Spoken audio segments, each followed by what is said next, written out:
DanGryder Probable Cause. It is Tuesday, March 28, 2023. This is Griffin, Georgia, Toxic Water, Part 3. This is an important video, and this is part of a series. There's probably going to be more of these videos, Part 4, 5, and 6. I'm going to play the tape for you on this video that you've just got to hear. You're not going to believe it.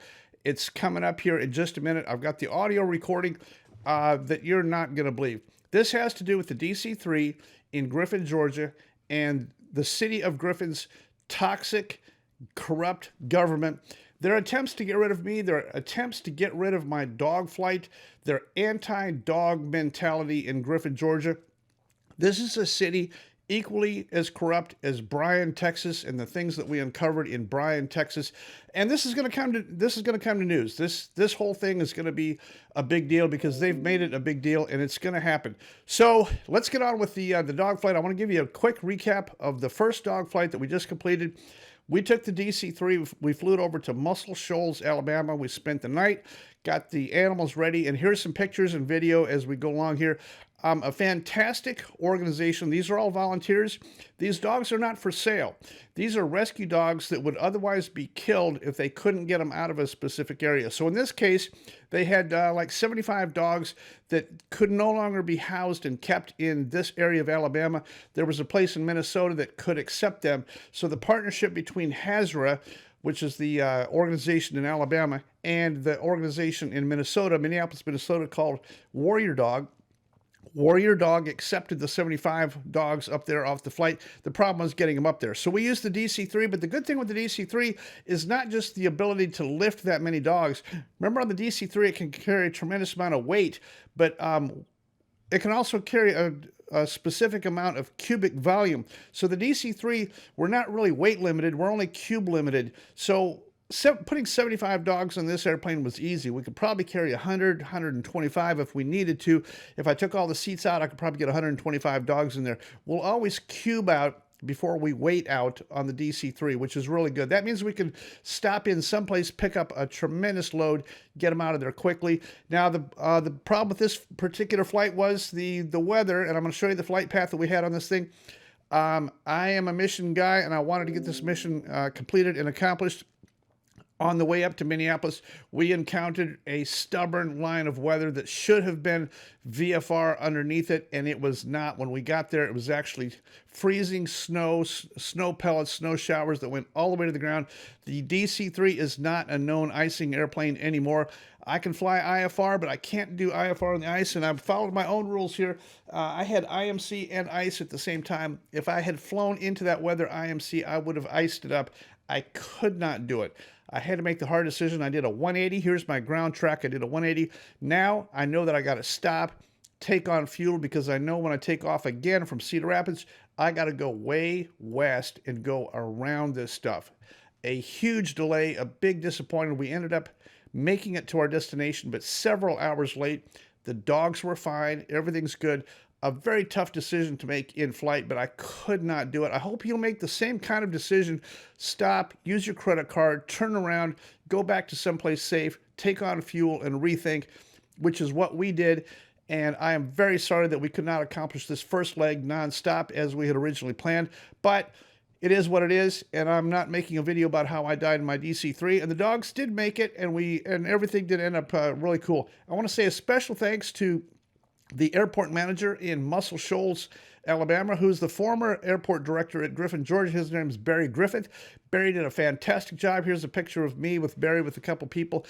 Came out, helped fuel us, load us, gave us special ramp space, special consideration. City of Muscle Shoals, Barry Griffith over there did a great job. And then up in Minneapolis, this airport, Golf Sierra, the guy's name is Andrew. Andrew did a fantastic job on the legwork. They had everything ready for us. They had space, they had police, they had escort, they had people, they had media, they had everything. Andrew in Minneapolis did a fantastic job of welcoming us, giving us full use of the FBO. They had fuel ready. They had everything ready for us up there. We elected to spend the night up there in Minneapolis and come back. And then here's a picture of our track on the way home. We made it home nonstop from Minneapolis in the DC-3, climbed right up to 7,500 feet, no problem. Empty airplane, and come on home with the airplane. So we got in yesterday, and that's all that. Now, let's get back to Griffin, Georgia. I know I told you that I had to go to court over this. The city of Griffin is trying to, apparently, from everything I can gather, is trying to evict me and the DC-3. They don't like the dogs. They don't like this operation. They don't like the DC-3, and they don't like me. That's clearly obvious. It's been that way for a long time. The dog thing is a new wrinkle for the city of Griffin. City of Griffin is not a volunteer organization. City of Griffin kills dogs. They are a kill facility. And the city of Griffin and those people, this is a new layer on top that they don't want me helping with this thing. The city airport manager, his name is rmohl. There's our problem right there. Let's get into the recordings. I'm going to tell you exactly what happened on this thing. Here's the whole story on toxic water, part 3. So the dog flight was complete. I've got all this footage of stuff in flight, unloading the dogs, everything, all that good. A really nice flight, and everything worked out good. But I got to get back to this same problem because they gave me these 2 tickets, and here they are. These are code enforcement tickets, and I want you to know that they gave me these tickets, and they specifically say that I violated a city ordinance by not obeying a warning from the airport authority. Now, there's several problems with this. First of all, these tickets don't have a badge number on them. Second, they say to be in court at 8 a.m. on March 16th. So I was. Turns out there is no court at 8 a.m. on March 16th. They moved it to 1:30 p.m., but their tickets are still marked 8 a.m. They got a little communication problem. Next, each one of these tickets is issued by a non-peace officer. The code enforcement officers have the same credibility as your dog catcher and your building inspector and your food inspector. They are not peace officers, and there's a section on the bottom of this ticket has to be notarized, signed and notarized. Neither one of these tickets is signed or notarized. The guy that gave me both of these 2 tickets didn't even put his badge number, and the time is wrong. So I was there at 8 a.m. Now, once I figured out that there is going to be no court at 8 a.m., I came back at 1:30 p.m., and guess what? I showed up a little bit early, and I go into this courtroom. Here's a picture of it. Here's what it looks like in here. And I took my phone. I sat down. Now, this is an open court, open to the public. I sat down next to a little room. Apparently, there's a little conference room off to the side. There's 2 conference rooms. I sat down minding my own business, and all of a sudden, I could hear 2 voices talking. This is the voice of the city prosecuting attorney speaking with rmohl, the airport director. Well, good luck for me because I'm sitting right outside an open door, and I turn my phone on, and I start recording. I recorded their entire conversation. This is attorney-client privileged information that I captured from my seat sitting outside the door where they're talking. Unbeknownst to them, I captured the whole thing. And here's the interesting thing, and I'm going to play a section of this for you. This is rmohl explaining how he discovered that the DC-3 is unsafe to park at this airport. The DC-3 has been on this airport for 35 years. It's been parked in the same spot for the last 22. I've had the DC-3 in Griffin for 22 years, and now he's just now discovering that it's unsafe. This is him explaining how he discovered that the DC-3 was unsafe. And listen to his attorney. She's responding to this. Here's just a snippet of their entire conversation, but I captured the entire thing. Is it okay that I have this with you? Yes, but you cannot reference anything in it. Oh. So if need be, then I mean, there's I'll maps take and it. things. And you want? Well, I'm the only one who can introduce it. Okay. Your testimony has to be off of your recollection alone. Okay. If you do believe But that like- there's an app in here that you need to reference, then we need to Okay. consider it. Because I foresee that he's like, they never told me anything. I know. Like, you were sent a letter, you were sent a letter certified, return receipt. When we were made aware of this, we investigated that, which led to the discovery that we don't have the space, which then led to the letter that said, you gotta move your aircraft because it's not safe and nobody's waiting. I think that's, Yeah. that's it. So, Now, the interesting thing on the audio that I captured that I'm not going to play right now, but Robert fell down because he went on to explain to the city prosecuting attorney what his plan is. His plan is to force me to park the DC-3 across the runway in the grass, and that I'm going to complain that it's not accessible and that the ground is too soft to park the DC-3 over there. His plan is to force me to park over there, and in his words, he's going to force me to drive across the runway. And in his words, he says, as soon as he drives across the runway the first time, then we got him.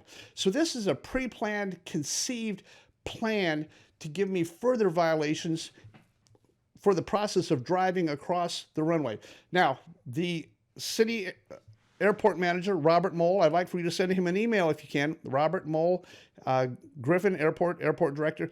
He got this guy named Randy Peters, Dr. Randy Peters. Well, here's Dr. Randy Peters' credentials. He says he's a founding member of the John Maxwell team. Well, I checked with John Maxwell. Not true. John Maxwell team's never even heard of the guy. Not only that, he can't even spell John Maxwell team correctly. Randy Peters was here at this court proceeding. And what happened at the court proceeding? I met with the city prosecuting attorney. We had a quick conference. Here's a video snippet. Here's an audio snippet of my conversation with her. What was your name? Kelsey Carden. Hi, Kelsey. Hi. What's your official capacity here? I'm the staff attorney and the solicitor for code enforcement. Attorney and a solicitor? Mm-hmm. Okay. They're both the same thing. One just means I prosecute cases. Mm-hmm. Okay, so we have two citations. We have 18-3A for violation of rules and regulations. It's my understanding that that's based on the warning that was provided to you by the airport authority and put in the mail. Right. Well, that's where I'd like to ask for a trial by jury because I've got anything. I've never received any correspondence of any kind. I need to know what address, who wrote it, what's it say, and where's your certificate of service? Because I haven't seen anything. I've got nothing. Okay. So we need a period of discovery. Let me do discovery and get the documents because so far I don't have anything here. So now we go before the judge. I asked for a continuance. Why? Because they don't have one piece of information that they've ever notified me in writing. I haven't been served. I don't have a letter. I have nothing in writing from the city concerning what they actually want. No one has spoken to me. No one's called me. No one's emailed me. Nobody has done anything to tell me what they really want. They were unable to produce any kind of information that showed that I've ever received a letter or any kind of correspondence of any kind. So the judge offered a continuance into May, the middle of May, where this thing's going to actually come to fruition. Now, in addition to that, I've got a civil suit fixing to be launched against Dr. Randy Peters for including punitive damages for contriving to conspire with Robert Mohl as director of the airport authority, chairman apparently, for this entire operation. So he's going to be on the hook, and it's a civil suit. Guess what? He does not have any city protection because he's not a government employee. He's not on the payroll. He's a volunteer, but he has a high net worth. Dr. Randy Peters is actually in a bad way here. And at this proceeding that occurred where I got the continuance, Dr. Randy Peters had his attorney there, and this is a picture of him and his attorney exiting that day, and there they are. Now look at this. Here's a picture of Robert Mohl. Robert Mohl is a racist, white supremacist, beard. This guy, this is crazy. But for this court proceeding, look at this. Robert Mohl dressed up in his best $2,000 pinstripe suit to show up for this, and he is out for blood. If you could hear the recording of him with his prosecuting attorney and what their plans are and their exhibits and what they're planning to do, it's amazing. Now, all I'm trying to do is operate my airplane. I'm a citizen, I'm a pilot, I'm an aircraft owner. This entire city airport is being overrun with non-aeronautical use. The feds have not solved this yet. Most of the airport has hangars and people there that are using the hangars and using federally funded land for non-aeronautical use. The whole thing is completely illegal. But all that's going to come out, all it's done is made fantastic content for me, and I'm going to show you and as we go along, I'm going to show you exactly what happens on this thing. The city of government, Griffin, Georgia, is completely corrupt, and the whole thing is going to be, well, it's going to be interesting. But they don't have valid tickets. I don't have any correspondence. And we're going to do discovery. We're going to do lawsuits. We're going to do the whole thing. I appreciate your support. I am going to do a GoFundMe for this project here in the very near future as soon as I get back from Sun and Fun. Actually, as of today, Tuesday, I am at Sun and Fun. Here's the schedule. I'm speaking at Sun and Fun, the forum schedule. Here's a couple places you can catch me, or you can see me on runway 5 with the DC-3. The DC-3 is parked out here on runway 523. It's a closed runway, so you can walk right out there. The DC-3, the white DC-3. Here's some video of the external view of the DC-3 right now, and you can see that thing. So I'm down at Sun and Fun right now, and then when I get back, I'm going to do some further video on Griffin, Georgia, toxic water, part 4 and 5. If you get a chance to send an email to rmohl at City of Griffin, I would appreciate that. He's just an employee, and he will accept your email if you can let him know what you think of his entire operation. The whole thing is crazy, but I'm in a good position because I can clearly show this is a Robert Mole thing. He has convinced this unknowing code officer. They've convinced them that there was evidence that they could issue these tickets. The tickets are improper. There is no evidence. I don't have any paperwork. I have not been notified of anything. And this airport authority chairman who thinks that he has the authority to issue something, which if he has, I don't have it. But this Dr. Randall Peters, he has been led down a very bad path by Robert Mole, because Robert has convinced him that he does have the authority, and he's directly involved in this, and he's going to be on the hook for it. I'm not going after Robert. I'm going after Dr. Randy Peters, private citizen with a high net worth, and this is where this is going to go. And this is how come Dr. Randy Peters is probably watching this right now, chairman of the Griffin Airport Authority.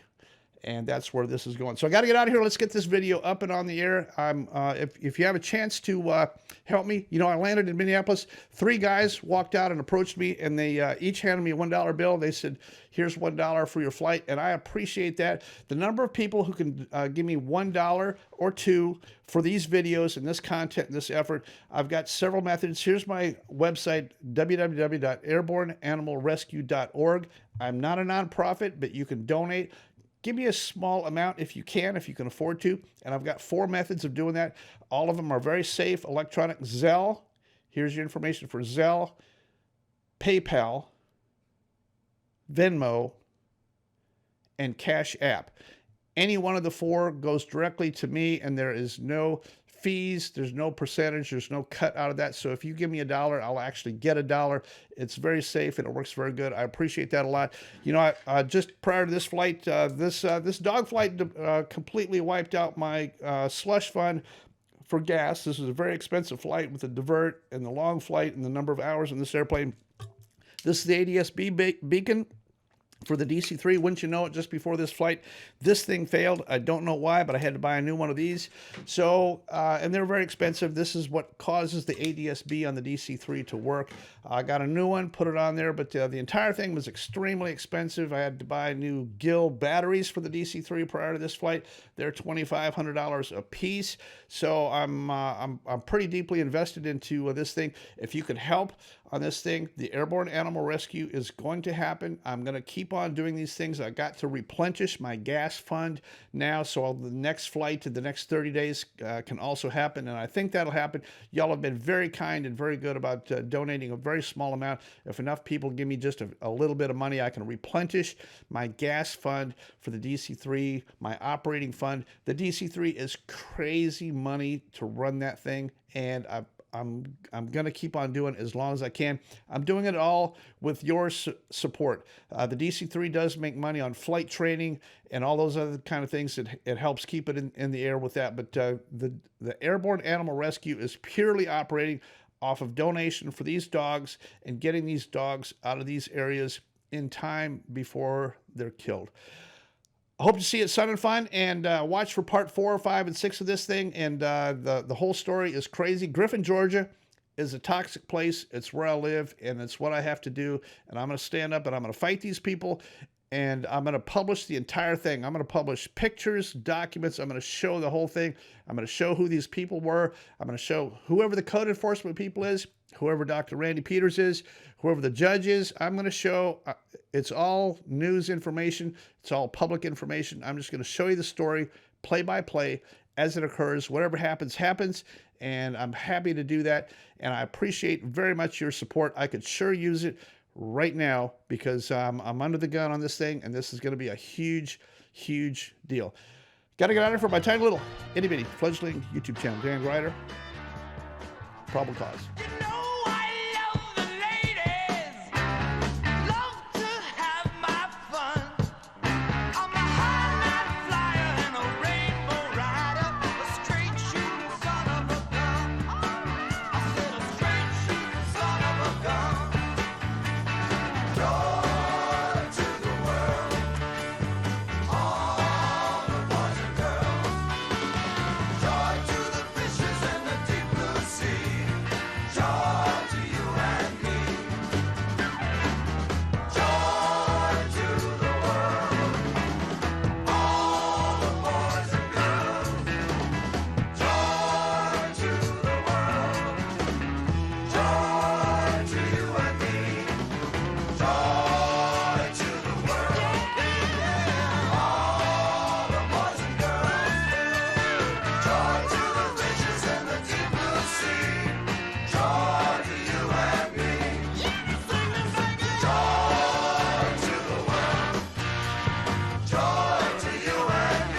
Call